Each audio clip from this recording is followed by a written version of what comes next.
And now we're going to take a look at one of the biggest movies to come out this year. And it feels weird saying that because this is an Australian film. And of course, we've had a few Australian films this year that people have been really excited about, including The Fall Guy. But this one is Furiosa, the brand new movie from the legendary, I think we can use the term legendary these days, George Miller, which is actually the fifth movie in the Mad Max world.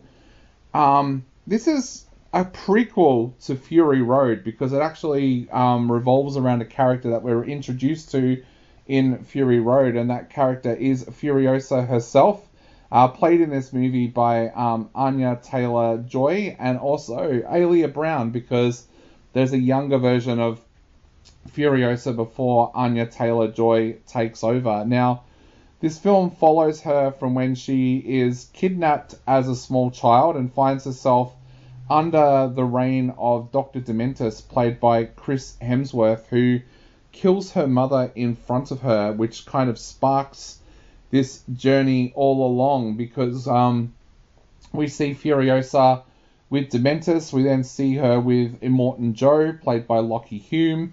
And it follows her right through to the point where she decides that she is going to get revenge by teaming up with Praetorian Jack, played by Tom Burke, to get revenge on what's happened to her and her mother, all along while trying to get back to this paradise that her family lived in this kind of dystopian world. If you know Mad Max, you'll know it's very desert and very dry. Well, her family and her tribe had found a little paradise with water and everything like that had remained, and she's trying to get back to that. But Lee, you're probably not as enamored Mad Max fan as me, so what did you think of Furiosa? Well, I enjoyed this one way more than the Fury Road. Fury Road version. I think that I struggled with Fury Road, that there wasn't quite enough characterization. I'm someone who loves to see the characters develop and understand how they became who they are, and the people that they interact with, their world. I like to see that. Now, this movie, this one I loved because the young Furiosa, played by Alia Brown, took it right back to obviously her childhood, and it showed us the relationship and rapport of her people, where she came from, and what was taken from her in her life, the harshness of life, and how she had to fight and learn and be resilient to survive. And I guess the storyline with young Furiosa was not short. I would say that young Furiosa was in at least a third of the movie. Yeah. And it was really quite an in-depth storyline, and really introduced all the characters into her world. So that part I really loved. Now, moving forward, when Furiosa was grown up and played by Anya Taylor-Joy, I thought both Furiosas, young and older, did brilliant jobs with her character.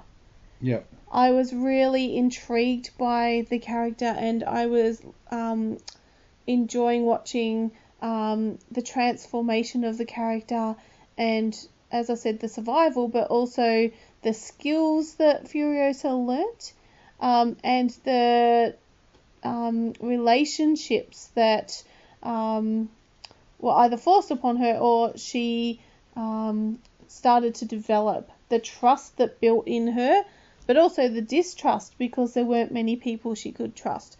Now, I loved the character of Dr. Dementus by Chris Hemsworth, and the reason I loved the character was because it was a character you're not supposed to really like, but because it was written and directed so well, you could really understand that Dr. Dementor's had a lot in common with Furiosa. And also Max from the original series too, yeah. True.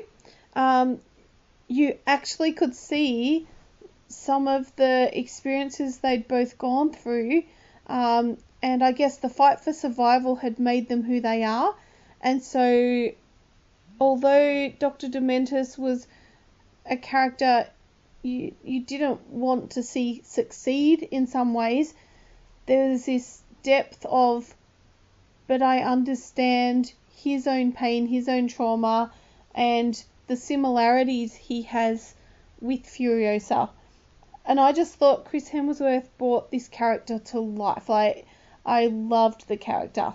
There was something that just drew me into that character. He has a very similar personality to the Momoa character in the last Fast and Furious film, I thought, and also like a bit of a Johnny Depp kind of quality. But I think a lot of people have said that, but I actually feel it's more because he's kind of a Shakespearean character. Chris Hemsworth has come out and said that basically he based the voice on his grandfather's voice. Right. So it's kind of got a very Shakespearean English kind of feel to the character. Yep. Now, I did quite enjoy the fight scenes, the survival scenes. And I'm not someone who really likes violence. However, I thought that some of the scenes are really creative. And of course, you've got the scenes with trucks and cars, and wouldn't be Mad Max without it. So you have all that. Now, some of the feedback that was given after seeing this with friends was that some of the CGI really annoyed some of our friends. I think that's mainly because in the past George Miller has done those stunts without CGI. Like in the past, if George Miller wanted a truck to run over a truck, he would actually get two trucks and smash one up. Yeah. Whereas this time it was CGI'd, so yeah. Yeah. So that did annoy some people. For me, it did not annoy me at all. I because I looked more in depth at the characters and what's happening for them. That was not something that put me off at all. In fact, I quite liked some of the scenes, and as I said, thought they were really creative.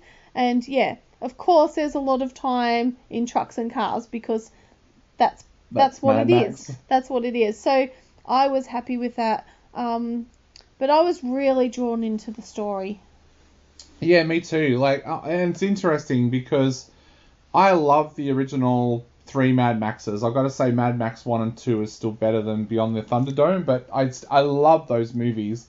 I remember they were some of the movies that, if you listen to the episode where I talked about where my love for films came from, Mad Max was one of the videos that I used to sneak into my pile to hire from the video library so that my dad wouldn't see it because I wanted to watch it over and over and over when I was a kid. Yes, I was probably too young to be watching Mad Max then, but I watched it. And I loved those original films. Fury Road disappointed me. Yes, I will sit here and say that it was an absolutely epic masterpiece of a film when it came to its visuals, but it annoyed me because the characterization wasn't there, and I'm still not bought on Tom Hardy playing Max. I'm sorry. For me, Mel Gibson is Mad Max, and I don't think anybody else will ever be Mad Max in my eyes, but it infuriated me because the original films were shot on such a low budget but had such amazing stunts and had characterization, and I felt that Fury Road spent all of its budget on the visuals rather than the plot or characterization or anything like that. So I think this film is the perfect middle ground where George Miller's gone, look, I will have those Fury Road stunt sequences, but I will bring in the characterization that people loved from the original films. Now, having said that, I think one of the things that makes this movie interesting is that Dementus is the kind of character that you actually do feel sorry for. We're so used to Marvel villains where it's like all evil and no good. if Dementus hadn't have killed Furiosa's mother, I actually think that he would have been an even more likable character. I mean, the guy is an idiot. Like, and he even says that at one point. I've taken over this oil refinery and I've taken over an ammunitions factory, but I don't even know how to run it. Like, you kind of get the feeling that he's going to get brought undone by his own men, in a sense, because he does these stupid decisions. And, like, I get that he was trying to set an example with Furiosa's mother, but honestly, he should have just let her go, like, for all the trouble that it caused him.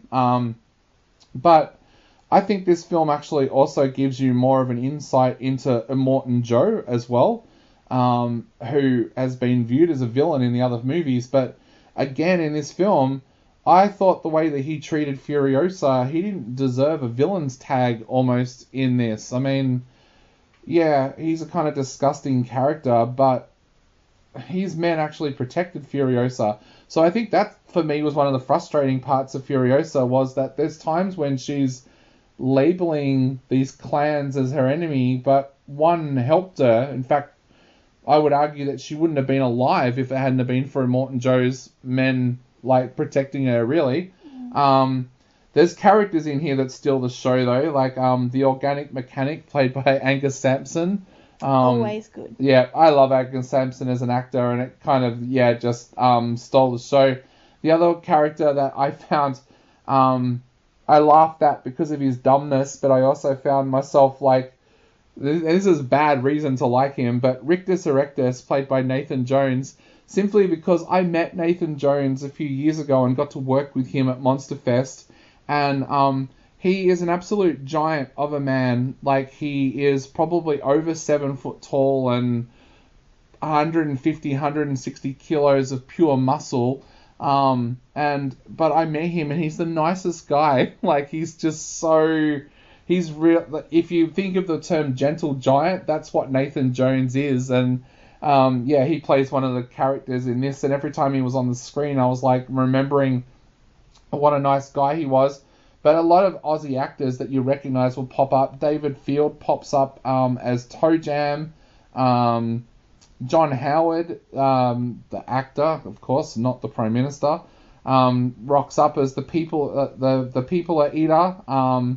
So, look, there's a lot to like about Furiosa. I think, I don't know, like, this is the kind of movie that I can see they're going to be discussing in film classes for years to come over the villains, because they're not as villainous as you expect them to be. Like I said, if I don't view Immortan Joe as a villain in this film, and I also think that if Dementus hadn't have killed Furiosa's mother, you would be a lot more forgiving to him as well. Like you can completely understand why Furiosa wants to get back to the paradise that she grew up in, and back to her clan and back to her family, but I don't know. I just find that there's interesting discussion points to have around the villains in this film as well. But I guess to wrap up, Lee, what are you going to give Furiosa out of 5 and why? I'm going to give it 4 out of 5. I think I went in, not that you go into a film thinking I'm not going to like this, but I wasn't a big fan, as I said earlier, of Fury Road, and even though I love the actors in it, I really love the actors in it, so that wasn't the issue. But so I went in not knowing if I'd like it, but I was so invested in watching this film, like, it just pulled me right in, and I just found it so fascinating, the characters, the way it was filmed, the survival scenes. It's a story of real survival, I guess. I actually came out like just having loved the film. Yep. So what was it you gave it? 4. So I'm giving it a 3 out of 5. I think that I would like to have seen George Miller go back and actually use trucks and cars for the stunts rather than CGI. But look, there was still a lot that I loved about this film, and I liked it more than I did Fury Road, which Funnily enough, made me furious at times, like, because it was annoying me so much. But look, 3 out of 5 for Furiosa. I hope George Miller still makes more movies. Like, I know he's getting up there in age these days, but he is one of those directors that a lot of Australian filmmakers still look up to today. So hopefully we get to see George Miller doing a lot more movies, and hopefully even some more Mad Max movies down the track. So Lee gave Furiosa 4, I gave it 3. It is a general release, so check your local cinema guide to see where it is showing near you.